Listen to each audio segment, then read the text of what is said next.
Good morning souls.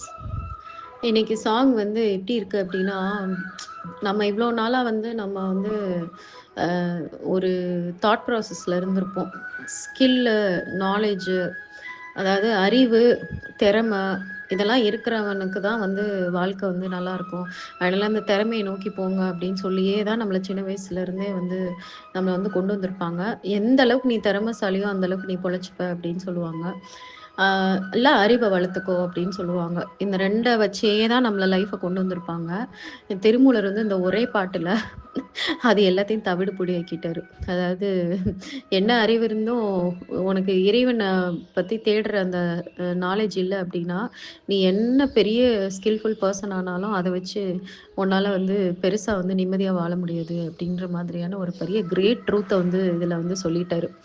ஆ இதனால வந்து என்ன ஆகுதுன்னா, இந்த நம்மகிட்ட நம்மளுக்கு இந்த திறமை இருக்கு, இந்த அறிவு இருக்கு அப்படின்னு சொல்லிட்டு நம்ம நெறைய நெனச்சு பெருமைப்படுவோம். இப்ப நான் ஷேர் பண்ணுவேன். இந்த பாட்டுல சொல்லியிருக்குது. கண்டிப்பா நம்ம எல்லாருமே இதுல ஏதாவது ஒரு டேலண்ட்ல எக்ஸ்பர்ட்டா இருப்போம். அத நெனச்சு நம்மளுக்குள்ள கண்டிப்பா ஒரு பெருமை இருக்கும். இல்லாம இருக்கவே இருக்காது. எனக்கு இந்த ஸ்கில் இருக்கு, இந்த திறமை இருக்கு அப்படின்னு சொல்லிட்டு நமக்குள்ள வந்து லைட்டா இருக்கக்கூடிய ஒரு பெருமைய கூட அடிச்சு சுக்குநூறா உடைச்சுட்டாரு திருமூலர். இறைவனை நீ உணரல அப்படின்னா, இதெல்லாம் வந்து நீ வந்து ஒரு பெரிய பெரிய விஷயமா பேசாத. அது வந்து உனக்கு எந்த விதத்திலயும் பிரயோஜனப்படாது. அழிஞ்சு தான் போகும் அப்படின்னு சொல்லியிருக்காரு. ரொம்ப சூப்பரான சாங். அதுவும் ஒரு ஏர்லி மார்னிங் வந்து நம்ம கேட்க வேண்டிய ஒரு சாங் இது. உற்றறிவைந்தும் உணர்ந்தறிவாறேழும் கற்றறிவெட்டும் களந்தறிவொன்பதும் பற்றிய பத்தும் பலவகை நாழிகை அற்றறியாது அழிகின்றவாறே. அதாவது இதுல ஃபர்ஸ்ட் லைன்ல வந்து உற்றறிவு, உவந்த உணர்ந்தறிவு அப்படின்னா, உற்றறிவுன்னா நம்ம சென்சஸ் மூலமா நம்மளுக்கு கிடைக்கக்கூடிய நாலேஜ். ஒவ்வொன்னையும் தொட்டு, உணர்ந்து, டேஸ்ட் பண்ணி, ஸ்மெல் பண்ணி, அந்த மாரி சாப்பிட்டு பார்த்து இந்த மாதிரிலாம் பண்றோம் இல்லையா? காதால கேட்டு நம்மளுக்கு ஒரு நாலேஜ் வரும். அது வந்து இந்த சின்ன குழந்தையா இருக்கும்போது, அந்த குழந்தையில வந்து அதுங்க வந்து அந்த சென்சஸ வந்து ஃபீல் பண்ணி அந்த நாலேஜ வந்து கெயின் பண்ணுவாங்க. அதுக்கப்புறம் உணர்ந்தறிவு. உணர்ந்தறிவு அப்படின்னா, அந்த சென்சஸ யூஸ் பண்ணி நெறைய விஷயங்கள வந்து நம்ம கண்டுபிடிக்கிறது. எமோஷன்ஸ எல்லாத்தையுமே. அதத்தான் வந்து உணர்ந்தறிவு அப்படின்னு சொல்றாங்க.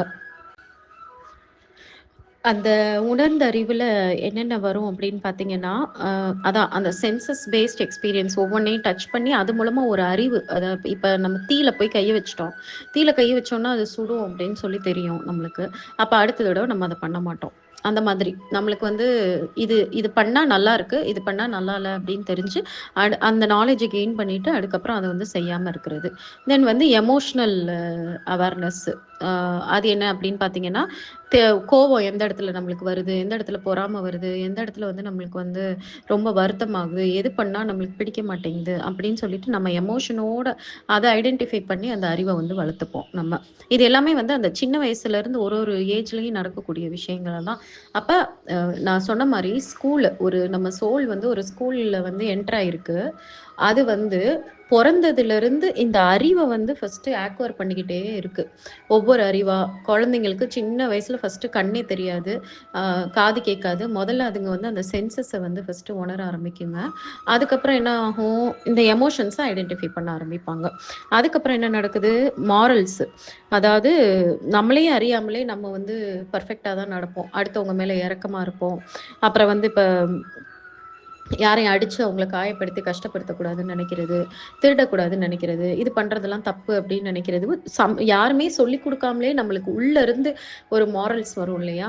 நம்ம ஒழுக்கமா இருக்கணும், கரெக்ட்டா இருக்கணும் அப்படின்னு சொல்லிட்டு, அந்த அறிவு வந்து வாழ வாழ வந்து நம்ம வந்து கெயின் பண்ணுவோம். அதுக்கப்புறம் வந்து ஸ்பிரிச்சுவலா ஃபீல் பண்றது. கடவுள்னு ஒருத்தர் நம்மளுக்குள்ள இருக்கிற ஐ மீன் நம்மளுக்குள்ள அப்படின்னு கடவுள்னு ஒருத்தர் இருக்காரு. ஆ அத வந்து நம்மளுக்கு வெளியில சொல்லிக் குடுக்குறது மூலமா நம்மளுக்கு ஏதாவது ஒரு கடவுள ரொம்ப பிடிக்கும். அந்த கடவுள் மேல ரொம்ப ஆர்வமா இருப்போம். அப்படி இல்லன்னா, கடவுள்னு ஒருத்தர் இருக்காரு. அவரு வந்து தப்பு பண்ணா தண்டிப்பாரு. இந்த மாரி ஒவ்வொருத்தரும் ஒரு ஒரு விதமா புரிஞ்சு வச்சுக்கக்கூடிய ஒரு அறிவு. அதுக்கப்புறம் இது இன்ஸ்டிங்க்ட்டா வந்து இருக்கக்கூடியது. அதாவது நம்மள எப்படி பாதுகாத்துக்கணும் அப்படின்றது தெரியும். இப்ப யாராவது அடிக்க வராங்கன்னா, டக்குனு நம்ம விலகுவோம். நம்ம மேலே ஏதாவது தலையில் ஏதாவது விழுக வரப்போகுது, இல்லை ஏதாவது ஒன்று இடிக்க போகிறோம்னா நம்ம விலகுவோம் இல்லையா? அது வந்து அந்த ஒரு இன்ஸ்டிங்க்டிவ் நாலேஜ் இது டெவலப் ஆகும் நம்மளுக்குள்ள. அதுக்கப்புறம் அந்த எம்பத்தி வரும். எம்பத்தினா கருணையாக மற்றவங்க மேலே வந்து கருணையாக இருக்கிறது. மற்ற மிருகங்கள் ஏதாவது அஃபெக்ட் ஆகும்போது நம்மளுக்கும் பெயின்ஃபுல்லாக இருக்கும். கஷ்டப்படுத்தக்கூடாதுன்னு நினைக்கிறது. நம்மளுக்கு உள்ளே இருந்து அது வந்து நம்மளறியாமலே அது வந்து அந்த உணர்வு வந்து வரும்.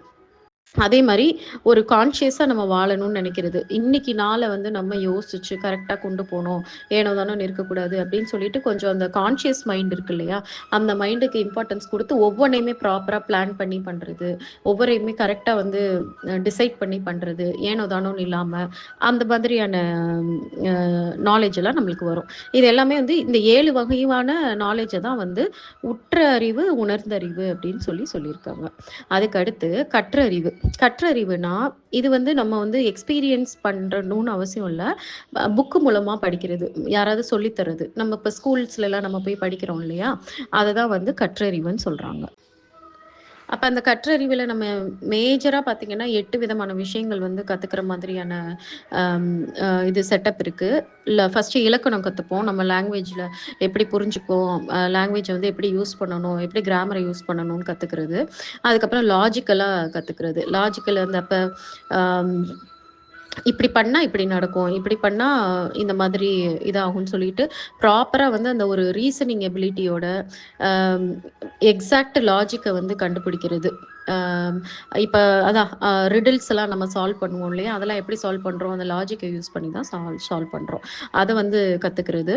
தென் வந்து ஆஸ்தட்டிக் திங்ஸு, ஒரு பெயிண்டிங்கு இல்லை கவிதை, அதுக்கப்புறம் மியூசிக்கு, ஆர்ட்டு, இந்த மாதிரிலாம் நம்மளை வந்து எக்ஸ்ப்ரெஸ் பண்ணுவோம் இல்லையா, அது ஒரு வகையான நாலேஜ். தென் வந்து மேத்தமெட்டிக்ஸு, அதுக்கப்புறம் ஃபிசிக்ஸு, தென் மெடிசனு, தென் வந்து வேதங்கள்ல இருந்தும் அறிவு வளர்த்துக்கிறது, பயங்கரமாக மெமரைஸ் பண்ணுறது, இந்த சாண்டிங்ஸு, மந்த்ராஸ் எல்லாம் ரொம்ப மெமரைஸ் பண்ணி அதை வந்து பயங்கரமாக தெரிஞ்சு வச்சுக்கிறது. தென் ஃபிலாசபி, இருக்கக்கூடிய எல்லா ஃபிலாசபர்ஸை பற்றியும் அவங்க என்ன சொல்ல வராங்க, அவங்க பாயிண்ட் என்ன அப்படின்னு சொல்லிட்டு டீப்பாக வந்து நம்ம கற்றுக்கிறது. லைஃபு, காடு, சோலு, இது எல்லாத்தையும் பற்றி ஒரு டீப் நாலேஜ் இருக்கிறது. இதெல்லாம் வந்து புக்கு மூலமாக இல்லை மற்றவங்க வந்து சொல்லித்தர்றது மூலமாக நம்மளுக்கு கிடைக்கக்கூடிய அறிவு. ஓகேங்களா? அடுத்து கலந்தறிவுன்னு சொல்லியிருக்காரு. அப்ப அந்த கலந்தறிவு அப்படின்னா கலந்தறிவு 9 அப்படின்னு சொல்லியிருக்காரு இல்லையா, அந்த கலந்தறிவு 9னா நம்ம வந்து சின்ன வயசுல இருந்து எக்ஸ்பீரியன்ஸ் பண்ணதும் அப்புறம் இந்த புக்கில் படித்தது, இந்த ரெண்டையும் வந்து நம்ம வந்து லைஃப்பில் வந்து அப்ளை பண்ணுறது.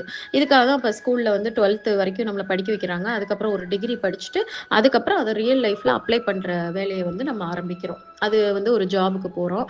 நம்மளோட என்டையர் லைஃப்லையும் நம்ம சின்ன வயசுலேருந்து படித்தது, எக்ஸ்பீரியன்ஸ் பண்ணதை நம்ம அப்ளை பண்ணி வாழ ஆரம்பிப்போம். அதுதான் கலந்தறிவாம். அப்போ அந்த கலந்தறிவை வந்து அவர் வந்து ஒரு 9 விதமாக வந்து சொல்லியிருக்காங்க என்னென்னலாம் இருக்குது அப்படின்ட்டு. ஃபர்ஸ்ட் வந்து விவேகம்னா எந்த இடத்துல எப்படி நடந்துக்கணும் அப்படின்னு சொல்லி புரிஞ்சு நடந்துக்கிறது. அதே மாதிரி எது உண்மை, எது பொய், எது கரெக்டு, எது தப்பு அப்படின்றத தெரிஞ்சு கரெக்டாக வந்து அதை ஹேண்டில் பண்ணுறதே ஒரு பெரிய நாலேஜ். இந்த நாலேஜே எல்லாருக்குமே இருக்காது. இப்போ ஒரு பயங்கரமான ஆர்கியூமெண்ட் நடந்துட்டு இருக்குன்னா அந்த இடத்துல நம்ம எப்படி பிஹேவ் பண்ணணும் அப்படின்னு தெரிஞ்சுக்கிறது ஒரு பெரிய ஸ்கில்லு. அந்த இடத்துல அவங்களோட எமோஷன்ஸை இன்னும் வந்து தூண்டி விடுற மாதிரி நம்ம நடந்துக்கலாம், இல்லை அந்த இடத்துல அமைதியாக இருந்து சாதிக்கலாம், இல்லைன்னா அவங்கள வந்து அவங்க ஈகோ ஹர்ட் ஆனதை புரிஞ்சு நம்ம வந்து அவங்கள வந்து அவங்க சோலை டச் பண்ணுற மாதிரி அவங்கள புரிஞ்சுக்கிட்டு நம்ம பேசும்போது டக்குன்னு அந்த சிச்சுவேஷனே மாறும். அப்போ இதுக்கு வந்து இந்த விஸ்டம் வந்து ரொம்ப இம்பார்ட்டண்ட்டாக இருக்குது. அதே மாதிரி அடுத்து வந்து யுக்தி அப்படின்னா டிப்ளமேட்டிக்காக எப்படி ஒரு ரொம்ப சென்சிட்டிவான சுச்சுவேஷன் நடந்துட்டுருக்கு, 2 சைடு வந்து பயங்கரமாக மோசமாக நடந்துக்கிறாங்க அப்படின்னு இருக்கும்போது அந்த இடத்துல வந்து நம்மளோட இந்த புத்திசாலித்தனத்தை யூஸ் பண்ணி எல்லாத்தையுமே வந்து சமரசமாக வந்து மேனேஜ் பண்ண முடியுது. அதான் டிப்ளமேட்டிக் திங்கு. 2 பேருக்கு இடையில ஒரு பெரிய ப்ராப்ளம் இருக்குது, 2 ஃபேமிலிக்கு இடையில ரொம்ப ப்ராப்ளம் இருக்குன்னா அந்த மிடிலாக இருக்கக்கூடிய பர்சனோட அந்த ஸ்கில்லில் அவங்க எப்படிப்பட்ட ப்ராப்ளமே வந்து சால்வ் பண்ணிடுவாங்க. ஸோ இது ஒரு பெரிய நாலேஜ். அதுக்கப்புறம் நாலேஜ் ஸ்கில்லு, இதை நம்ம சொல்லலாம். அதுக்கடுத்து அனுபவ அறிவுனா அவங்க வந்து அடிபட்டு கஷ்டப்பட்டு ஒவ்வொரு விஷயத்தையும் அவங்க எக்ஸ்பீரியன்ஸ் பண்ணி கற்றுக்கிட்டதை மற்றவங்களுக்கு சொல்லித்தருது. நான் மோஸ்ட்லி இந்த கேட்டகரியில் தான் வந்துட்டு இருந்தேன். நான் பிஸ்னஸ்லேயும் சரி, இப்போ வரைக்குமே நான் இதைத்தான் வந்து நான் பண்ணிகிட்ருக்கேன். நான் என்ன எக்ஸ்பீரியன்ஸ் பண்ணி நான் என்ன இது பண்ணுறேனோ அதை நான் மற்றவங்களுக்கு சொல்லித்தரது என்னோட டியூட்டியாக நினச்சி நான் வந்து பண்ணிகிட்ருக்கேன். அதுதான் இதில் போட்டிருக்காங்க. தென் வந்து கரிஸ்மேட்டிக் நாலேஜ், லீடர்ஷிப் நாலேஜ், மற்றவங்களை இன்ஸ்பயர் பண்ணுறது, மற்றவங்கள கைட் பண்ணுறது, மற்றவங்கள எலிவேட் பண்ணுறது, அதுக்கு ஒரு டேலண்ட் வேணும். அதே மாதிரி அடுத்து வந்து ஆர்டிஸ்டிக் நாலேஜ். ஆர்டிஸ்டிக் இன்டெலிஜென்ஸ் வரும்போது பார்த்தீங்கன்னா, ஒரு ஆர்ட் மூலமாக தான் நினச்சதை சொல்கிறது, தான் நினச்சதை சாதிக்கிறது. இப்போ ஒரு டான்சர் வந்து மற்றவங்களோட எமோஷன்ஸை ஸ்டிர் பண்ணி விடுற அளவுக்கு வந்து ஒரு டான்ஸர் வந்து பெர்ஃபார்ம் பண்ணுறாங்க. இப்போ விமன்ஸ் டே அப்போ பார்த்தீங்கன்னா, பரதநாட்டியமில் வந்து விமன் என்னெல்லாம் வந்து கஷ்டப்படுறாங்க அப்படின்னு சொல்லியிருப்பாங்க. இந்த மாதிரி ஏதாவது ஒரு சோஷியல் இஷ்யூவை எடுத்து அதை வந்து ஆர்டிஸ்டிக்காக எக்ஸ்பிரஸ் பண்ணக்கூடிய டேலண்ட், டான்ஸ் மூலமாகவோ, மியூசிக் மூலமாகவோ, தென் வந்து பெயிண்டிங் மூலமாகவோ, ஏதாவது ஒரு கோர் இஷ்யூவை வந்து அது மூலமாக எக்ஸ்பிரஸ் பண்ணி நிறைய பேருக்குள்ள தாக்கத்தை ஏற்படுத்தக்கூடிய அந்த இன்டெலிஜென்ஸ். தென் வந்து கவுன்சிலிங் இன்டெலிஜென்ஸ். எப்படிப்பட்ட கஷ்டத்தில் இருக்கக்கூடிய பீப்புளையும் இவங்க நினச்சா இவங்க வந்து பேசி அவங்கள வந்து பாசிட்டிவாக மாற்றிடுவாங்க. அவங்க லைஃப்க்கு வந்து ஒரு பெரிய ஒரு சப்போர்ட்டிங் பர்சனாக மாறிட முடியும். அது ஒரு கவுன்சிலிங் இன்டெலிஜென்ஸ். தென் சோஷியல் இன்டெலிஜென்ஸ்னால் நிறைய குரூப்ஸ், ஒரு சொசைட்டின்னு வரும்போது அதில் வந்து நிறைய பீப்புள் இருப்பாங்க. அந்த ஒவ்வொரு பீப்புள் கிட்டையும் எப்படி நடந்துக்கணும், அவங்க எல்லாரையும் எப்படி ப்ராப்பராக ஆர்கனைஸ் பண்ணி, எல்லாரையும் எப்படி ப்ராப்பராக வந்து ஒருத்தருக்கு ஒருத்தர் எந்த விதமான டென்ஷனும் இல்லாமல் ஹேண்டில் பண்ணுறது, எந்த இடத்துல என்ன பேசணும், எங்கே கேட்கணும், எப்படி வந்து நம்ம வந்து நடந்துக்கணும் அப்படின்ற புரிஞ்சுக்கக்கூடிய அந்த இன்டெலிஜென்ஸ். அது வந்து யாருக்குன்னா அந்த லீடர்ஸ்க்கு தான் அந்த இன்டெலிஜென்ஸ் வந்து இருக்கும். அந்த மாதிரியான லீடர்ஸ் இருக்கும்போது அந்த சொசைட்டியில் ஒரு பெரிய ப்ராப்ளமே இருக்காது. தென் வந்து கிரியேட்டிவான நாலேஜ். எல்லாரும் ஒரு மாதிரி திங்க் பண்ணுறாங்கன்னா, நம்ம ஒரு மாதிரி டிஃப்ரெண்ட்டாக திங்க் பண்ணி நம்ம நினச்சதை சாதிக்கிறது. அது பிஸ்னஸாக இருக்கலாம், இல்லை கரியராக இருக்கலாம், என்ன வேணாலும் இருக்கலாம். மற்றவங்க திங்க் பண்ணாத மாதிரி ஒரு புது வகையாக வந்து திங்க் பண்ணுறது. இப்போ சோஷியல் மீடியாவில் நிறைய ரீல்ஸ் வைரல் ஆகுது அப்படின்னு பார்த்தீங்கன்னா, அது வந்து ஒரு பர்சனோட கிரியேட்டிவிட்டி தான். ஒரு பர்சன் கிரியேட்டிவாக ஒன்று உருவாக்கியிருப்பாங்க, அது வந்து பயங்கரமாக பிக்கப் ஆகிடும். அதுதான் கிரியேட்டிவ் விஸ்டம்னு சொல்கிறது. அதுக்கடுத்து ஸ்பிரிச்சுவல் இன்டெகிரேஷன்னா நம்ம படித்ததை வாழ்க்கையில் அப்ளை பண்ணுறது. இப்போ ஃபுட் சேரிட்டி பண்ணால் கர்மா வந்து கிளென்ஸ் ஆகுன்றது ஒரு நாலேஜ். அப்போ அந்த ஒரு அவேர்னஸ், அதை வந்து ரியல் லைஃப்பில் அப்ளை பண்ணுறதுக்கு ஒரு இன்டெலிஜென்ஸ் வேணும். ஸோ அது ஒரு இன்டெலிஜென்ஸ். ஸோ இதெல்லாமே இந்த 9 வகையான இன்டெலிஜென்ஸ் தான். இது வந்து நம்ம இந்த இன்டெலிஜென்ஸ் எப்போ வரும் அப்படின்னா, நம்ம சின்ன வயசுலேருந்து நம்ம எக்ஸ்பீரியன்ஸ் பண்ணி கேதர் பண்ண நாலேஜ் ப்ளஸ் வந்து நம்ம புக்கு மூலமாக படித்தது, அது ரெண்டையும் அப்ளை பண்ணுறதுக்கே ஒரு அறிவு வேணும். எல்லாருமே அதை அப்ளை பண்ண மாட்டாங்க. அப்ப அப்ளை பண்ற அறிவை தான் இங்க வந்து அவர் வந்து கலந்த அறிவுன்னு சொல்லியிருக்காரு. அதுக்கடுத்து பற்றிய அறிவுங்கிறது பற்றிய பத்தும்னு சொல்லியிருக்காரு. பற்றிய பத்தும் அப்படின்னா பற்றோட இருக்கக்கூடிய அந்த அறிவு. அதாவது நம்மளுக்கு ஒன்று ரொம்ப பிடிக்கும், அதை கெயின் பண்ணுறதுக்காக நம்ம வந்து ஸ்கில்லை டெவலப் பண்ணியிருப்போம். அப்போ அது என்னென்ன அப்படின்னு பார்க்கலாம். இது வந்து பர்ஃபெக்டான அறிவுன்னு கிடையாது. எப்பவுமே வந்து ஓவராக எது மேலேயும் அப்சஷன் இருக்கக்கூடாதுன்றது தான் வந்து இறைவன் வந்து நம்மளுக்கு வந்து ஃபிக்ஸ் பண்ணியிருக்க ஒரு பெரிய ஒரு ரூலு. அதை நம்ம புரிஞ்சுக்காதனால தான் நம்ம வந்து ரொம்பவே கஷ்டப்படுறோம். இங்கே வந்து அது மேலே வந்து நம்மளுக்கு வந்து ஓவர் அட்டாச்மெண்ட் இருக்கும். அந்த அட்டாச்மெண்ட்டுக்காக நம்ம நிறைய நாலேஜை வந்து கெயின் பண்ணுவோம். அது என்னென்னா, ஃபஸ்ட்டு வந்து புகழுக்காக அறிவு. எல்லாரும் என்னை புகழணும், எல்லாரும் என்னை கிரேட்டுன்னு சொல்லணும், எல்லாரும் என்னை வந்து எப்போவுமே பாராட்டிக்கிட்டே இருக்கணும் அப்படின்றதுக்காக எதை வேணால் பண்ணுவாங்க. நிறைய படித்து இப்போ மேடையில் பேசுகிறவங்க வந்து அதுக்காக நிறைய படித்து தன்னை திறமைசாலியாக காட்டுவாங்க. அதே மாதிரி இந்த சோஷியல் மீடியாவில் தன்னோட அச்சீவ்மெண்ட்ஸ் எல்லாத்தையும் போடணுன்றதுக்காகவே எதையாவது பண்ணுவாங்க. இதெல்லாம் வந்து புகழுக்காக வந்து அறிவை வளர்த்துக்கிறது. ரெண்டாவது வந்து லாபத்துக்காக அறிவை வளர்த்துக்கிறது, ப்ராஃபிட் ட்ரிவன் நாலேஜ். அப்படி அது வந்து என்னென்னா, பணம் எனக்கு நிறைய சம்பாதிச்சு நான் வந்து க்ரோர் பற்றி ஆகணும் அப்படின்னு சொல்லுவாங்க. ஆக்சுவலாக அவங்களோட தேவைகள்லாம் ரொம்ப லிமிட்டடாக தான் இருக்கும். ஒரு டீசெண்டான ஒரு அமௌண்ட்டு இருந்தாலே, ஃபார் எக்ஸாம்பிள் ஒரு 1,00,000 மாதத்தை வாங்கினாலே அவங்களால வந்து ஒரு டீசெண்டான லைஃப் வாழ முடியும். ஆனால் அதெல்லாம் பத்தாது. எனக்கு வந்து மாதம் 1,00,00,000 ரூபாய் இருந்தால் தான் எனக்கு பிடிச்ச மாதிரி நான் வாழுவேன், எல்லாமே நான் பிராண்டடாக யூஸ் பண்ணுவேன், என்னோட வீடு இந்த மாதிரி இருக்கணும். அவங்க ஒரு ஆளாக தான் இருப்பாங்க, ஆனால் அவங்க எனக்கு பேலஸ் மாதிரி வீடு இருக்கணும், அப்போ தான் நான் வந்து நிம்மதியாக இருப்பேன் அப்படின்னு சொல்கிறதெல்லாம் பார்த்தீங்கன்னா, அந்த மணி மேலே இருக்கக்கூடிய அந்த ஒரு அப்சஷனு. சிலர் வந்து மணி மட்டும் இருந்தால் போதும்னு நினைப்பாங்க, அவங்க செலவே பண்ண மாட்டாங்க. அந்த மாதிரியும் இருப்பாங்க. எனக்கு வந்து பணம், என் பேங்க் பேலன்ஸ் வந்து எனக்கு 1 crore, ப்ராப்பர்ட்டீஸ் வந்து 10 crore, 20 crore இல்ல 100 crores இருக்கணும்னு சொல்லுவாங்களே தவிர, அத வந்து அவங்க அனுபவிக்கவே மாட்டாங்க. இதெல்லாம் ஒரு கைண்ட் ஆஃப் அப்சஷன். இதுக்காக தன்னை பயங்கரமா வந்து டெவலப் பண்ணிப்பாங்க. தன்னோட ஸ்கில்ல எப்படியெல்லாம் டெவலப் பண்ண முடியுமோ, பணம் நிறைய உள்ள வரணும் அவ்வளவுதான். அதுக்கு நான் என்னெல்லாம் பண்ண முடியும்னு சொல்லிட்டு அதை நோக்கி வந்து நிறைய நாலேஜை வந்து கெயின் பண்ணிட்டு, இப்போ நீங்க பாத்தீங்கன்னா சோஷியல் மீடியால அதிகமா பாப்புலரா இருக்கிறவங்க பாத்தீங்கன்னா இவங்களா தான் இருப்பாங்க. ஆஹ் என்கிட்ட வா, நான் உன்னை மில்லியனர் ஆக்கி காட்டுறேன், என்கிட்ட வா உன்னை குரோர்பதி ஆக்கி காட்டுறேன், நான் இதெல்லாம் பண்ணனால நான் ஃபினான்ஷியலா ஃப்ரீடம் ஆயிட்டேன், எனக்கு வந்து ஒரு நாளைக்கு இவ்வளோ வருது அவ்வளோ வருது, என்னோட ஹையஸ்ட் இன்கம் வந்து ஒரு நாளைக்கு இவ்வளோ $1,000,000 நான் earn பண்ணியிருக்கேன். இந்த மாதிரியான வீடியோஸ் வந்து அடிக்கடி வரும். அதெல்லாம் பார்த்தீங்கன்னா ஏன்னா people are very much obsessed in this, அதனால தான் அது வந்து அதிகமாக வருது. தென் வந்து மூணாவது வந்து அதிகாரத்துக்காக அறிவை இது பண்றது. பாலிட்டிஷியன் ஆகணும், இல்லை நான் ஒரு ஊரையே நான் வந்து ஊருக்கே நான் தலைவன் ஆகணும், அதுக்காக நான் வந்து நிறைய படிக்கணும், நிறைய தெரிஞ்சுக்கணும், நிறைய எக்ஸ்பீரியன்ஸ் பண்ணணும்னு சொல்லிட்டு அந்த பவர் மேல இருக்கக்கூடிய கிரேஸ்னால வந்து நிறைய படிப்பாங்க.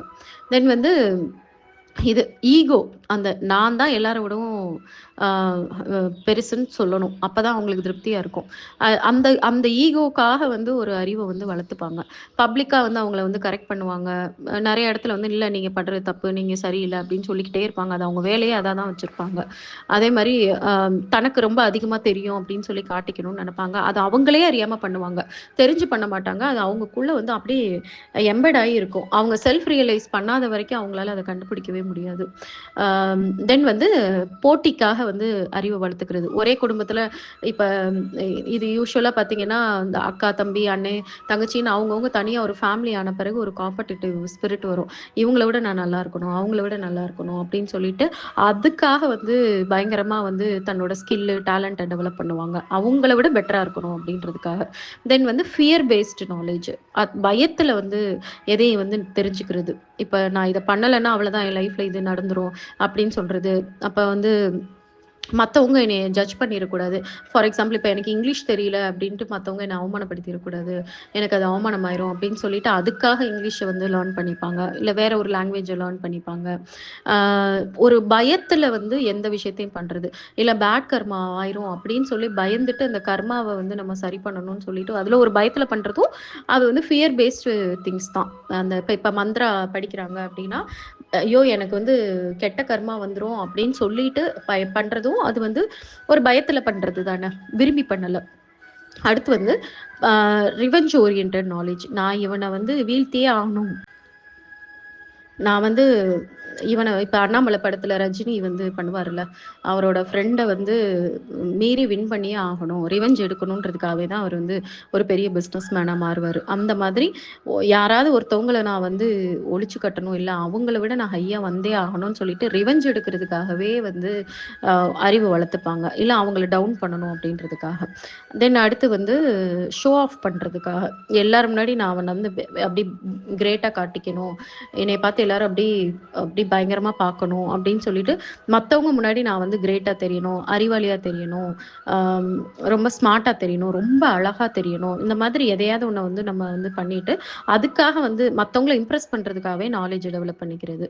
அதுக்கடுத்து மிஸ்லீடிங் நாலேஜ், அதாவது ப்ராப்பரா வந்து எதையும் வந்து கத்துக்காம ஆனா மற்றவங்கள வந்து இன்டர்பிரட் பண்ற, மற்றவங்கள வந்து மிஸ்லீட் பண்றதுக்கும் ஒரு நாலேஜ் வேணும் இல்லையா, அவங்களுக்கு சுத்தமா தெரியாது. ஃபார் எக்ஸாம்பிள் ஒரு போலி டாக்டர், அவர் டாக்டர்னு நம்ப வைக்கிறாங்கன்னா அதுக்கு ஒரு அறிவு வேணும்ல. உண்மையிலே அவங்க கிட்ட எந்த ஸ்டஃப்புமே இருக்காது, ஆனா அவங்களுக்கு எல்லாமே தெரியிற மாதிரி பண்ணி எல்லாரையும் மிஸ்லீட் பண்றது, அதுவும் ஒரு ஸ்கில்லு தான், அது எல்லாருக்குமே வராது. ஏன்னா உண்மையிலே ஸ்டஃப் இருக்கிறவங்களால கூட வந்து அந்த ஸ்கில்லை வந்து ப்ராப்பரா வந்து எக்ஸ்பிரஸ் பண்ண முடியாது, எக்ஸிக்யூட் பண்ண முடியாது. ஆனா ஒண்ணுமே இல்லாம ஆனா மற்றவங்கள ஏமாத்த தெரியுறதும் வந்து ஒரு விதமான ஒரு நாலேஜ். தென் வந்து ஸ்பிரிச்சுவலா வந்து அரகண்டா இருக்கிறது, நான் ஃபாலோ பண்ற ரிலிஜியன் தான் கரெக்ட், என்னோட கடவுள் தான் கரெக்ட், நான் படிக்கிற அந்த இது ரிலிஜியஸ் புக்கு தான் கரெக்டு, மற்ற எல்லாருமே தப்பு அப்படின்னு சொல்றது. இது இல்லைன்னா நான் வந்து பெரிய லெவலுக்கு போயிட்டேன், நான் ஒரு பெரிய குரு ஆயிட்டேன், உங்களுக்குலாம் அந்த அறிவு இல்லை அப்படின்னு சொல்லிட்டு அதை வச்சு மற்றவங்களை வந்து ஹர்ட் பண்றது. இதெல்லாம் வந்து இந்த 10 இப்போ நான் சொன்ன இந்த 10 வந்து பற்றிய அறிவு அப்படின்னு சொல்லியிருக்காரு. அதுக்கடுத்து பற்றிய 10 பல வகை நாளிகை, அதாவது நிறைய நாள் இந்த நாலேஜ், இந்த அவேர்னஸை நம்ம வந்து யூஸ் பண்ணி தான் நம்ம லைஃப்பை வந்து வாழ்ந்துட்டு இருக்கோம். அதைத்தான் பல வகை நாளிகை எவ்வளோ காலம் அப்படின்ற மாதிரி சொல்லி ஃபைனலாக என்ன சொல்ல வர்றாருன்னா, அற்றறியாது அழுகின்ற வாறே. இதுதான் செமையான பஞ்ச் லைனு. என்னன்னா, நீ வந்து உண்மையை அறியாம நீ இந்த அறிவு எல்லாத்தையும் நீ சேர்த்து, இந்த அறிவு எல்லாத்தையும் உன் லைஃப்ல அப்ளை பண்ணி நீ எவ்வளோ வாழ்ந்தாலும் அது கண்டிப்பா அழிஞ்சுதான் போகும். உனக்கு அதனால வந்து பெரிய பிரயோஜனம் இருக்காது அப்படின்னு சொல்லியிருக்காரு. அற்றறியாது அழுகின்றவாறே. உனக்கு வந்து அந்த உண்மை தெரியாத போது ஆட்டோமேட்டிக்கா அது வந்து அழிஞ்சு போயிடும் அப்படின்னு சொல்றாரு. அப்ப அதனால உனக்கு பெரிய பிரயோஜனம் இருக்காதுன்னு தானே அர்த்தம். அழிஞ்சு போயிடும் அப்படின்னா, நீ அந்த அறிவை வளர்த்தும் அந்த அறிவு வந்து உனக்கு முழுமையான நிம்மதியை கொடுக்காது. உனக்கு ஒரு ஒரு நிறைவான ஒரு வாழ்க்கையை கொடுக்காது. ஏன் அப்படின்னு சொல்லுங்க. அப்ப நீங்க யோசிப்பீங்க, அப்படிலாம் இல்லையே, என் கண்ணு முன்னாடி ஒருத்தவங்க பணக்காரங்க அப்படி பணக்காரங்களாவே ஆயிட்டே இருக்காங்களே அப்படின்னு. ஆமா, பணக்காரங்கள் ஆயிட்டு இருக்காங்க. ஆனா அவங்களுக்கு பிரச்சனை இல்லாத வாழ்க்கை இருக்கா? அவங்க வந்து மனதளவுல வந்து முழுமையா சந்தோஷமா இருக்காங்களான்னு பார்த்தீங்கன்னா, கண்டிப்பா இருக்க மாட்டாங்க. ஒண்ணு அவங்க வாழ்க்கையில அவங்களுக்கு ரொம்ப புடிச்ச யாரையாவது இழந்திருப்பாங்க. இல்லைன்னா மேரிட்டல் டிஸ்பியூட்ஸ் வந்திருக்கும். அப்படி இல்லைன்னா ஹெல்த்ல ரொம்ப பாதிக்கப்பட்டிருப்பாங்க. இல்லைன்னா கான்ஸ்டன்ட்டா வந்து அவங்களுக்கு வந்து ஏதாவது ஒரு பிரச்சனை இருந்துகிட்டே நிம்மதியா அவங்களால இருக்கவே முடியாத ஒரு நிலைமையா தான் இருக்கும். ஆனா அவங்க கையில பணம் நிறைய இருக்கும். ஸோ பணம் மட்டுமே அவங்களுக்கு ஒரு நிறைவை கொடுக்காது. இது மாதிரி நம்ம ஒவ்வொரு நாலேஜை கெயின் பண்ணி அந்த நாலேஜ் மூலமா பார்க்கறதுக்கு வந்து நம்ம வின் பண்ண மாதிரி தெரிஞ்சாலும் 100% நம்ம மனசுல வந்து ஒரு நிம்மதியும், ஒரு தெளிவும், ஒரு சந்தோஷமும், ஒரு அமைதியும் இருக்கவே இருக்காது. அதைத்தான் இவர் வந்து அழகா சொல்லியிருக்காரு. நீ உண்மையை அறியாம, டிவைன் ட்ரூத்தை வந்து தெரியாம, அந்த அல்டிமேட் டிவைன் ட்ரூத் தெரியாம, புரியாம நீ வாழ்ந்த அப்படின்னா, இந்த எந்த அறிவுமே உனக்கு பிரயோஜனம் இல்லைன்னு சொல்லிட்டாரு. எவ்வளோ பெரிய டீப் மீனிங் பார்த்தீங்களா? நம்மளை வந்து ஃபுல் அண்ட் ஃபுல் லைஃப்ல வந்து இப்போ நம்ம சொல்லியிருக்கிற அந்த லிஸ்ட்டில் இருக்கக்கூடிய விஷயங்களுக்கு தான் ப்ரையாரிட்டி கொடுத்து கொடுத்து கொடுத்து கொடுத்து நம்மளை வந்து வளர்த்துருக்காங்க. எது எது கலந்தறிவும் பற்றறிவும், மற்றதெல்லாம் நேச்சுரலாக நம்மளுக்குள்ள வர்றது. குழந்தையா இருந்து நம்ம படிக்கிறது அது எல்லாமே எல்லாருமே பண்ணுறது தான். ஆனால் அதுக்கப்புறம் வரக்கூடிய அந்த கலந்தறிவும் பற்றறிவை வச்சு தான், முக்கியமாக சொல்லப்போனால் அந்த பற்றறிவு தான் வந்து இந்த சொசைட்டி வந்து நம்ம மேலே வந்து பயங்கரமாக புஷ் பண்ணி நம்மளையும் என்ன ஒரு இம்ப்ரெஷன் கொண்டு வந்துட்டோம்னா, இந்த 10 அறிவில் ஏதாவது ஒரு அறிவில் நம்ம சிறந்து இருந்தால் மட்டும்தான் நம்மளால வந்து வாழ்க்கையில ஜெயிக்க முடியும். அது இருந்தா அவ்வளவுதான், நம்ம வாழ்க்கை அப்படியே சூப்பரா ஆயிடும் அப்படின்னு நினைச்சு நம்ம வாழ்க்கையை ஆரம்பிச்சு அந்த அறிவை எக்ஸிக்யூட் பண்ணிட்டு இருக்கும் போதுதான் வரும் பயங்கரமான அடியெல்லாம் வரும். நம்மளோட கர்மானாலையும் நம்ம வந்து இந்த விஷயங்கள் எல்லாம் புரியாம, இறைவன் யாருன்னு நம்மளுக்குள்ள உணராம, அந்த ஸ்பிரிச்சுவல் ட்ரூத்தை வந்து நோக்கி நம்ம வாழ்க்கையை எடுத்துட்டு போகாதனால வந்த விளைவை எல்லாருமே ஒரு கட்டத்துல அனுபவிக்க தான் செய்றோம். அதுக்கப்புறம் திரும்பி வந்து இந்த ஐயோ நம்ம இதை மிஸ் பண்ணிட்டோம், சின்ன வயசுல இருந்து இதையும் சேர்த்து தான் நம்ம கொண்டு வந்திருக்கணும், ஆனா இந்த அறிவை நம்மளுக்கு யாரும் சொல்லியும் கொடுக்கல, நம்மளுக்கும் தெரியாம போச்சு அப்படின்னு சொல்லி ஃபீல் பண்ணிட்டு திரும்பி வந்து அந்த அறிவையும் சேர்த்து தெரிஞ்சுக்க விரும்புறவங்கன்னு பார்த்தீங்கன்னா, எனக்கு தெரிஞ்சு ஒரு 100ல 30 பேர் வேணா பண்ணுவாங்க. 1/3 பீப்புள் தான் பண்றாங்க. இன்னும் 2/3 பீப்புள் அத அக்செப்டே பண்ண மாட்டாங்க. "நீ என்னத்த சொல்லிட்டு இருக்க? இதுக்கும் மொட்டை தலைக்கும் முழங்காலுக்கும் முடிச்சு போட்டுட்டு இருக்க" அப்படின்ட்டுவாங்க. ஏன்னா என்ட்ட ஒரு பிரச்சனைன்னு வருவாங்க. நான் உடனே ஃபுட் சேரிட்டி பண்ணுங்கன்னு சொல்லுவேன். அப்ப அவங்களுக்கு அவ்வளோ கோவம் வரும் எல்லாருக்கும். "நான் என்ன சொல்லிட்டு இருக்கேன், நீ என்ன செய்ய சொல்லிட்டு இருக்க?" அப்படின்னு சொல்லி எப்பவுமே என்கிட்ட கேட்கறவங்க மேக்ஸிமம் பீப்புள் இதைத்தான் கேட்பாங்க. நான் சொல்லுவேன், நான் எதுவே என்ன எக்ஸ்பிளைன் பண்ணாலும் அவங்களுக்கு அப்போ புரியாது. 48 நாள் ஃபுட் சேரிட்டி பண்ணுங்க. உங்களுக்குள்ளேயே எல்லா ரியலைசேஷனும் உங்களுக்கு வர ஆரம்பிச்சிரும் அப்படின்னு சொன்ன பிறகு, தென் ஓகே நான் செய்றேன்னு சொல்லி சொல்றவங்க அந்த 100ல ஒரு 30 பேர் தான். 1/3 பீப்புள் தான். செஞ்ச பிறகு அவங்களுக்கே புரிய ஆரம்பிச்சிரும். நம்ம எதுவும் எக்ஸ்பிளைன் பண்ணணும்னு அவசியமே இல்ல. அவங்களுக்குள்ள இருக்கக்கூடிய அந்த சோல் வந்து ஆக்டிவேட் ஆகி சோல் டீச் பண்ண ஆரம்பிச்சிருது. ஓ இதனால தான் நீ ஃபுட் சேரிட்டி பண்ண சொன்னியா? எனக்கு முதல் நாள் இப்படி ஃபீல் ஆச்சு, 5வது நாள் இப்படி ஃபீல் ஆச்சு, 10வது நாள் இப்படி ஃபீல் ஆச்சுன்னு சொல்லிட்டு அவங்களே அந்த அறிவை வந்து பயங்கரமா வந்து தெரிஞ்சுக்க ஆரம்பிப்பாங்க. ஏன்னா அவங்களுக்குள்ள இருக்கக்கூடிய ஆத்மாவும் இறைவனும் கலந்து அவங்களுக்கு வந்து டீச் பண்ணும். இது வந்து எல்லாருமே கண்டிப்பா தெரிஞ்சுக்கிட்டாதான் முழுமையான லைஃப் வந்து முழுமையா அனுபவிச்சு சந்தோஷம், அதுக்கப்புறம் அமைதி, அதுக்கப்புறம் நல்ல ஹெல்த், தேவையான அளவுக்கு வெல்த் எல்லாத்தையும் சேர்த்து வச்சு நம்ம ஒரு நல்ல லைஃப் வாழ்ந்து நம்ம ஜெனரேஷனையே நம்மளால மாத்த முடியும். இப்ப அப்படி என்னதாங்க இந்த ஸ்பிரிச்சுவல் ட்ரூத்து? அது என்ன ட்ரூத்? அந்த ட்ரூத்த வந்து எப்படி தெரிஞ்சுக்கிறது? அப்படின்னு சொல்லி கேட்பீங்க. நான் என்ன ட்ரூத்த தெரிஞ்சு வச்சிருக்கேன். உலகத்துல இருக்க எல்லாருமே வந்து என்ன ட்ரூத்த சொல்லியிருக்காங்க அப்படின்றத இப்ப நான் உங்களுக்கு வந்து சிம்பிளா சொல்றேன். ஏன்னா, இத தெரிஞ்சுக்கிறதுக்கு ஒவ்வொருத்தரும் வந்து ரொம்ப படாத பாடுபட்டு நிறைய இழந்து நிறைய கஷ்டப்பட்டு தெரிஞ்சுக்கிட்டதை இங்கே நம்ம சிம்பிளாக சொல்கிறோம். சிம்பிளாக சொல்கிறனால அது சிம்பிளான விஷயம் கிடையாது. நோட் பண்ணி வச்சுக்கோங்க. ஏன் இதை நான் வந்து சிம்பிளாக ஒரு கைடாக வந்து நான் உங்களை வச்சுக்கோங்கன்னு சொல்கிறேன்னா, இந்த ட்ரூத்தை தான் நீங்கள் போக போக புரிஞ்சுக்கணும். எனக்கு இந்த ட்ரூத்து புரியலை, எனக்கு புரிய வைங்கன்னு இறைவன் கிட்ட கெஞ்சி கேளுங்க. அவர் காலை பிடிச்சிக்கோங்க. ஆட்டோமேட்டிக்காக உங்களுக்கு இது எல்லாத்தையும் புரிய வைப்பாரு. இது புரிஞ்சிச்சுன்னா அவ்வளோதான், உங்கள் லைஃப் ரொம்ப மேஜிக்கலாக ரொம்ப பியூட்டிஃபுல்லாக வாழ ஆரம்பிச்சிடுவீங்க. ஸோ ஃபர்ஸ்ட் ட்ரூத் என்ன அப்படின்னு பார்த்தீங்கன்னா, நம்மளுக்குள்ள இறைவன் இருக்காங்க. நம்ம சோல், அவ்வளவுதான். சோல்னு ஒண்ணுதான் நிஜம். நம்ம வந்து ஜஸ்ட் இந்த பாடி, இந்த மைண்டு, ஈகோ, இந்த எமோஷன்ஸ், இது எதுவுமே நம்ம கிடையாது. இது வந்து அந்த சோல் இருக்கு இல்லையா, நம்ம ஆத்மா வந்து இந்த உலகத்தை எக்ஸ்பீரியன்ஸ் பண்றதுக்காக இந்த பாடியை எடுத்துக்கிடுச்சு. அந்த பாடிக்குள்ள இருக்கக்கூடிய விஷயங்கள் தான் அந்த மைண்டு, அதுக்கப்புறம் அந்த எமோஷன்ஸ், இது எல்லாமே வந்து இந்த பாடிக்கு சொந்தம். நம்ம ஆக்சுவலா வந்து நம்ம அந்த பாடியே கிடையாது. பாடியை டெம்பரரியா நம்ம யூஸ் பண்ணிட்டு இருக்கோம். இது ரொம்ப பெரிய ட்ரூத். இந்த ட்ரூத் புரிஞ்சாலே ஆக்சுவலா நீங்க நிறைய விஷயங்களை ரொம்ப சூப்பரா ஹேண்டில் பண்ணுவீங்க. தென் ரெண்டாவது, கடவுள் நம்மளுக்குள்ளதான் இருக்காரு. அதை எக்ஸ்பீரியன்ஸ் பண்ணணும். இறைவன் நம்மளுக்குள்ள இருக்கிறது எப்படியெல்லாம் எக்ஸ்பீரியன்ஸ் பண்றது அப்படின்னு சொல்லிட்டு நீங்க யோசிக்க யோசிக்க உங்களுக்குள்ள இருக்கக்கூடிய இறை தன்மை வந்து உங்களுக்கு தெரிய ஆரம்பிக்கும். மெடிடேஷன் பண்ணுங்க, ஸ்பிரிச்சுவலா நிறைய ரீட் பண்ணுங்க. எப்பவுமே மைண்டுக்குள்ள இந்த தாட்டோடயே இருங்க. உங்களோட என்டையர் டேவுலையுமே நம்மளுக்குள்ள இறைவன் இருக்காரு, இறைவன் நம்மளுக்குள்ள இருந்து நமக்குள்ள பேசுறாரு, நம்ம ஆத்மாவோட கலந்துருக்காரு, அதை நான் எக்ஸ்பீரியன்ஸ் பண்ணணும் அப்படின்னு சொல்லி நீங்க நினைச்சிட்டாலே போதும். மற்றது எல்லாத்தையும் அவர் வந்து பார்த்துப்பாரு. மூணாவது, ஒன்னஸ். எல்லாருமே வந்து இறைவனோட ஒரு பார்ட்டு தான். நம்ம வேற, மற்றவங்க வேற கிடையாது. அப்படி இருக்கும்போது எதுக்கு நம்மளுக்கு தேவையில்லாத ஈகோ, வெறுப்பு, ஜெலசி, ஃபியரு? ஒன்று அவங்களோட ஒத்து வந்தால் அவங்க கூட சேர்ந்து இருக்கணும். ஒத்து வரலன்னா விலகி இருந்துட்டு அவங்க பண்ணதை மன்னிச்சுட்டு, அதே மாதிரி நீங்களும் நல்லா இருங்க, நாங்களும் நல்லா இருக்கோம், ஏதோ எனர்ஜி லெவல் மேட்ச் ஆக மாட்டேங்குது, அதனால நம்ம எல்லாம் கொஞ்சம் தள்ளி தள்ளி இருப்போம்னு சொல்லிட்டு டீசெண்டாக தள்ளி இருந்துட்டு, அவங்கள மேலே ஒரு கிரட்ஜ் வச்சுட்டு அவங்களால நம்ம வாழ்க்கையில் என்னெல்லாம் பாதிப்பு ஏற்பட்டுச்சுன்னு நினச்சி நொந்துக்காம ஒரு ரிவெஞ்ச் எடுக்கணும் அப்படிலாம் நினைக்காம நம்ம லைஃப்பை நம்ம பார்க்கணும். ஏன்னா நம்ம லைஃப்ல நம்ம சோல் வந்து லேர்ன் பண்ண வந்திருக்கு. அதை நம்ம ஒழுங்கா நம்ம ஆத்மா வந்து லேர்ன் பண்றதுக்கு நம்ம சப்போர்ட் பண்ணணும். அவ்வளவுதான். சப்போர்ட் பண்றது நம்ம கான்சியஸ் மைண்டும் சப்கான்சியஸ் மைண்டும் சப்போர்ட் பண்ணுச்சுன்னா ஆத்மா தன்னோட வேலைகளை கரெக்டா பார்க்க ஆரம்பிக்கும். அது வந்து ஒண்டர்ஃபுல்லா இருக்கும். ஆத்மா கத்துக்கிற ஒவ்வொரு விஷயமும் பாடி என்ஜாய் தான் பண்ண போகுது, ஹார்ட் என்ஜாய் தான் பண்ண போகுது. நம்ம இந்த முட்டாள்தனமா ஹார்ட்டும் சரி, இந்த மைண்டும் சரி, பிரெயினும் சரி, நான் தான் முக்கியம், நான் சொல்றதான் நீங்க எல்லாம் கேட்கணும்னு சொல்லிட்டு அதுங்களை நம்ம வந்து செயல்பட விடும்போது தான் நம்ம வாழ்க்கை வந்து துன்பமா போகுது.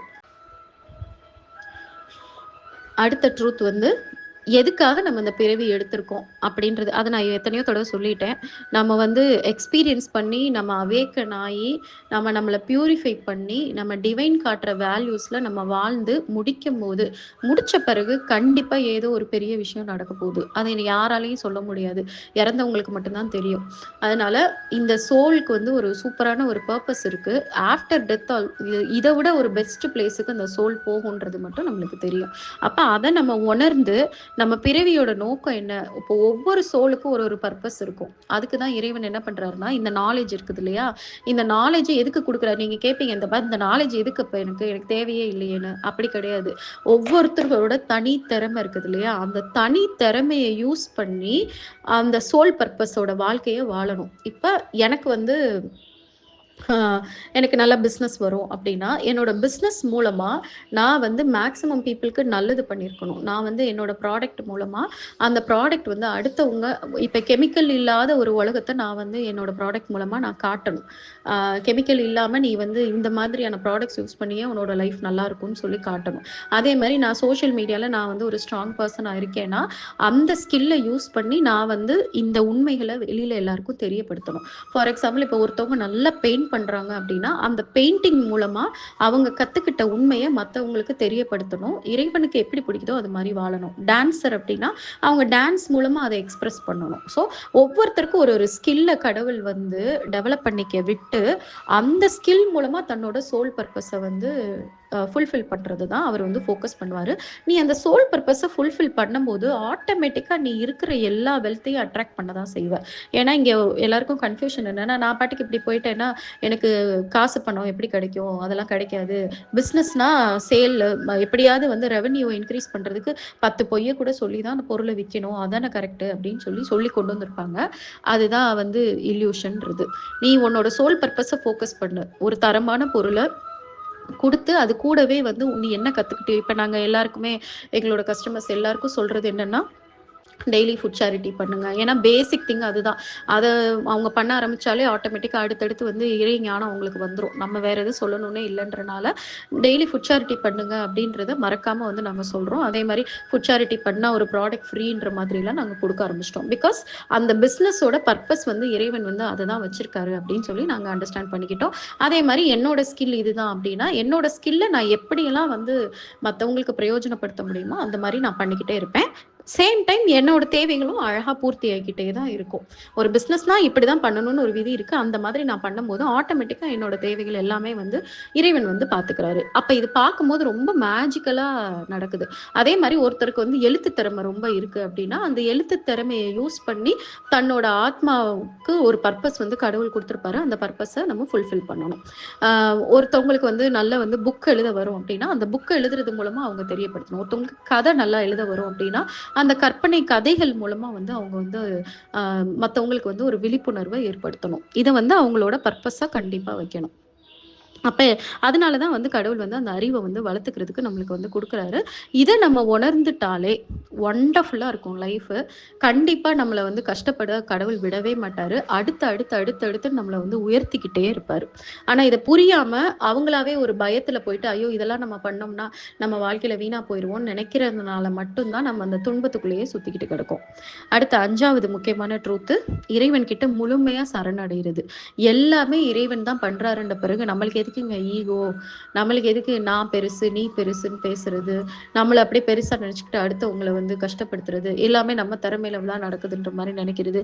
அது எல்லாத்தையும் அப்படியே டோட்டலா ஸ்டாப் பண்ணிட்டு இறைவனோட காலடியை பிடிச்சிக்கிட்டு, நீங்க தான் என் வாழ்க்கையில எல்லாத்தையும் பண்ணிட்டு இருக்கீங்க, நீங்க கொண்டு போங்க, நீங்க எப்படி போறீங்களோ அந்த வழியில நான் வர்றேன், எனக்கு என்ன தெரியுதோ அதை நான் வந்து செய்யறேன், மற்றபடி எல்லாத்தையும் நீங்க பாத்துக்கோங்கன்னு சொல்லிட்டு முழுமையா சரணடைகிறது. இதுதாங்க அந்த 5 ட்ரூத்.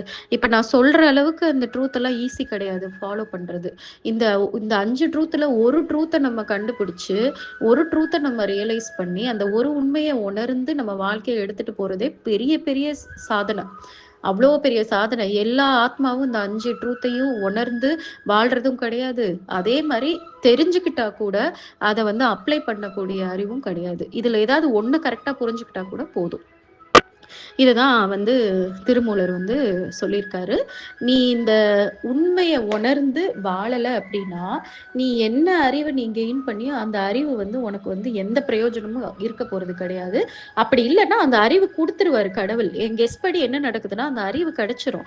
அந்த அறிவும் வளர்ந்து அதுக்கேற்ற சூழ்நிலைகள் சாதகமா எல்லாமே இறைவன் தான் பண்றாரு. ஏதோ நம்ம நினைச்சுட்டு இருப்போம் நம்ம தான் கஷ்டப்பட்டு படிச்சு, கஷ்டப்பட்டு டெவலப் பண்ணி, கஷ்டப்பட்டு எக்ஸ்பீரியன்ஸ் பண்ணி நம்ம இதை கெயின் பண்ணோம் நம்ம நினைச்சிட்டு இருப்போம்.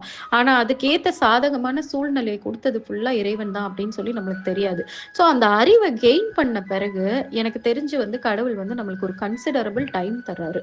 நீ வந்து நான் காட்டுற வழியில தான் நடக்கிறியா, என்னைய உள்ள உணர்ந்து இந்த 5 ட்ரூத்தையும் புரிஞ்சு உன் வாழ்க்கையை எடுத்துட்டு போறியான்னு சொல்லிட்டு ஒரு சர்டன் டைம் வரைக்கும் வெயிட் பண்ற மாதிரி எனக்கு இருக்கு. அந்த டைம் வந்து ஒவ்வொருத்தருக்கும் ஒவ்வொரு மாதிரி இருக்கு. ஒருத்தருக்கு 5 வருஷம், ஒருத்தருக்கு 10 வருஷம், ஒருத்தருக்கு 20 வருஷம் கூட கொடுக்குறாரு என்னவோ. அது வந்து அவங்களோட கர்ம வினை, முன்னாடி நல்ல கர்ம பண்ணியிருந்தாங்கன்னா அவங்களுக்கு நிறைய டைம் கிடைக்குது போல இருக்கு.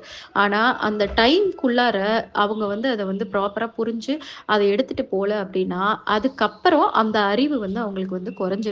இல்ல அந்த அறிவால எந்த பிரயோஜனமும் இல்லாத ஒரு சூழ்நிலை அவங்களுக்கு வருது. ஏன்னா கடவுள் கொடுத்த டைம்ல ஃபுல்லா நம்ம என்ன பண்ணிருப்போம்னா, நிறைய கெட்ட கர்மா சேர்த்து வச்சிருவோம். ஏன்னா இந்த 5 உண்மையை புரிஞ்சவங்களால மட்டும்தான் வந்து கெட்ட கர்மாவை உருவாக்கவே முடியாது. இந்த 5 உண்மை புரியாதவங்க கண்டிப்பா டெஃபினட்டா ஏதாவது ஒரு வழியில டெய்லி வந்து கெட்ட கர்மாவை சேர்த்துக்கிட்டே தான் வருவாங்க. அப்ப அந்த பீரியட் முடிஞ்ச பிறகு நம்மளுக்கு வந்து நிறைய வந்து நம்மள வந்து துன்பமான ஒரு சிச்சுவேஷனுக்குள்ள போய் நம்ம மாட்டிக்குவோம். இதுதான் பாத்தீங்கன்னா ஒரு சிலரோட லைஃப் வந்து ஸ்டார்டிங்ல நல்லா தான் இருந்திருக்கும். அதுக்கப்புறம் என்னவோ பெரிய ஷாக்கிங்கான இன்சிடென்ட்ஸ்லாம் அடுத்தடுத்து நம்ம நினைச்சே பார்க்க முடியாத படி நடந்து, ஏன்டா என் லைஃப்ல இது நடந்துச்சுன்னு நம்ம யோசிக்கிறதுக்குள்ள நிறைய லூஸ் பண்ணிடுவோம். இந்த மாதிரி நிறைய பேரோட லைஃப் இருக்கிறதுக்கு காரணம் வந்து ஒரு சர்டன் டைம் வரைக்கும் உனக்கு ஒரு நாலேஜை கொடுத்துட்டேன், ஆனா அந்த நாலேஜை நீ எப்படி யூஸ் பண்றேன்னு நான் நின்று பார்க்குறேன்னு சொல்லி இறைவன் பார்க்குற மாதிரி நான் ஃபீல் பண்ணுவேன். Okay, so it's a great song. எல்லாருமே வந்து திரும்பி ஒவ்வொரு தடவையும் ரீகலெக்ட் பண்ணி வாழ வேண்டிய முக்கியமான சாங் இது. இதை மட்டும் நீங்கள் புரிஞ்சுக்கிட்டீங்க அப்படின்னா வாழ்க்கை சொர்க்கமாக இருக்கும். Thank you all.